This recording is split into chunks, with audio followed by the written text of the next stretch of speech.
Di prasado fani Kokborok eba Kok Tripura Phil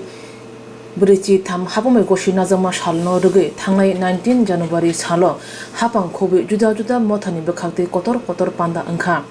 baksa o salo mani kok hapome goshina jama sal palai malaya phano ulni salo bo tohotongni bisingtei Kokborok hapome goshina jama sal palaikha 3 January talni nichicha salmari sangrong salo phungni damchicha tamani jorobo Mungiakami rungnogo Kokborok eba Kok Tripura hapame goshina jama sal Palaijakha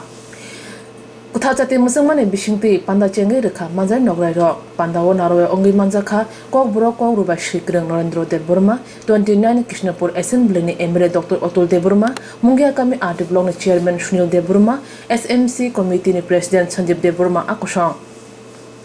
Kokborok hapome goshina jama salno rugi rungnok ni rung sringnai rok ni bisingo kahai tongthumung boyar nukjakha rungnok ni rung sringnai rok Mungiakami rungnok ni simi Mungiakami hati jora kotor lahar himboto khlailakha asuk simia hukumuni resamung musamung ni bisingti Hohom-dodom panda khwlai phil brichi tham Kokborok hapome goshina jama sal Palaijakha tini jora gesem ni bisingti phano sinio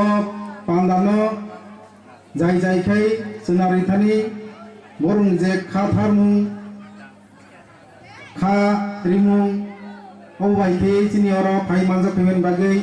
ang belaikino lamsago ebong khabungo je chini o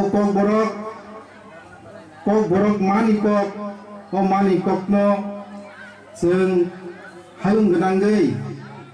in thani puar thani je borungni kong mung Kok khwlai mung kok kechar mung aboro जों tinoro jai khai khanalainai ang tei gobang salia je chini mani Kokborok obo suruchini hasteo simi bathagai tongla hayung genangino puar jaknai tin jaknai thinango chini thinang sikangsong obono rugai जों hayung hapar genangino maisuli pintei Pini thanglai o kokno kajarino ang ani kokno orono mothakka jotono khulumbaikha